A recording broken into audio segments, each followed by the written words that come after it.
watching Samida Beach, or do you like my fishnet tinuda? Anyway, this is our final day here in Seoul, South Korea, and this is the DIY City Tour Part 2. So first, we're going to Bukchon Hanok Village, and we're very early para gabay na kumagtaon earlier. We'll see about that. But anyway, 9 p.m. pa mong flight later, so we still have time to roam around the city half day. So let's go.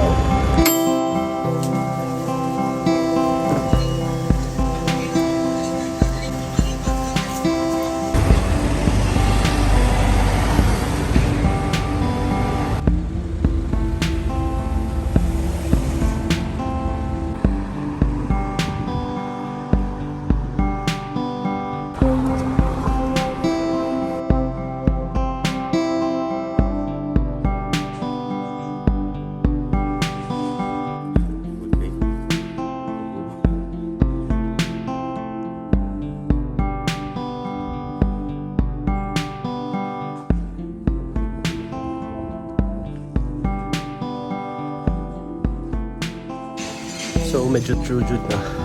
Wala pa jud kayo tao diri. And at this point, we're just looking for the famous spot kung asa magpa-picture. Very hangak kay elevated man ang place. Ano na? Kaya pa? Ay, side na naglaka. We're here.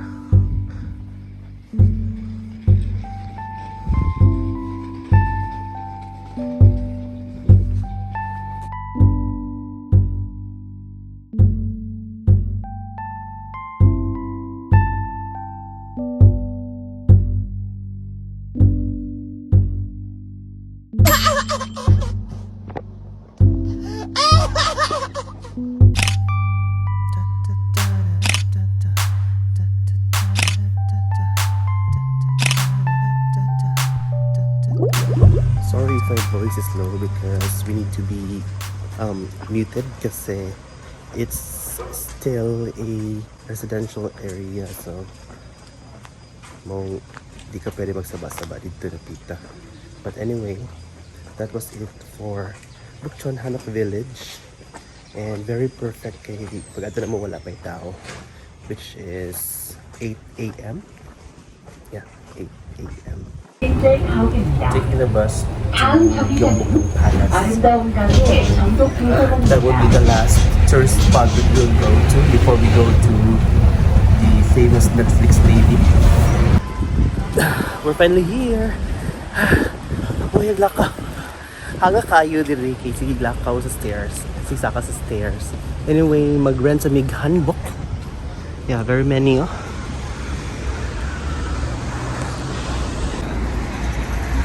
So 1 hour, 9,000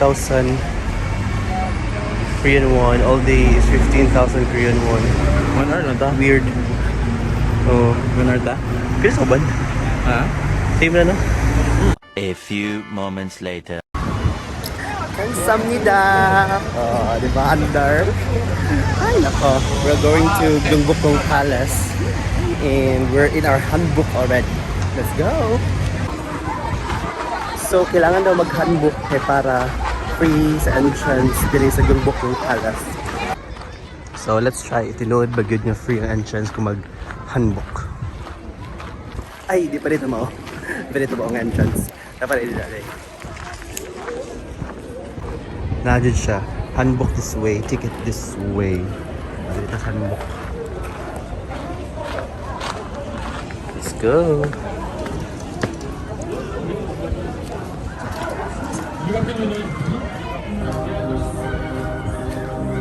Yeah, Gyeongbokgung Palace.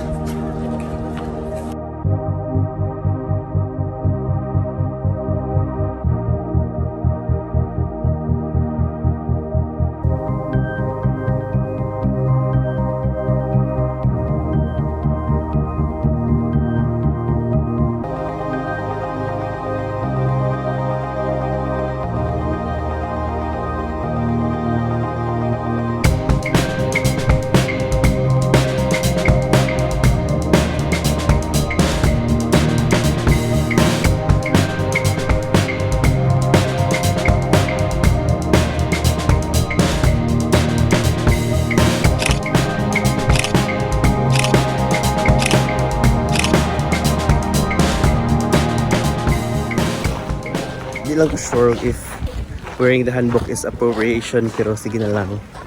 I-allow mo sa ilahang culture and government na musulog ang mga foreigner ani. Kanang makaingon sa gusahay nga blue is my color. Charot. Comment down above. Huh? Down above? Sure. So anyway, that was Gyeongbokgung Palace and the hanbok experience. So we'll go back and return the hanbok. I really enjoyed the hanbok because I don't know, it really looks good. It's nice. So we're finally here in our last destination, that is South Korea, before going home. It's Gwangjang Market. So ang Gwangjang Market is famous for one of the biggest market diri sa South Korea. Kasi na dito. Ayun na. Ah. The Netflix lady. And mga tala sa amin sa tourism information as ang Netflix lady. Yeah, Netflix lady, the one selling. Yeah, the noodles. Yeah. Left. Okay. Thank you. Kamsahamnida. Netflix lady ra jud ang pangutan na. And also the noodles. The noodles? Yes. So they say that you've never been to South Korea if you haven't been to Gwangjang Market. So, maka-proud nga namin diri. Taste the culture as always. There are very many tela, look. Pwede po pahimog suit diri.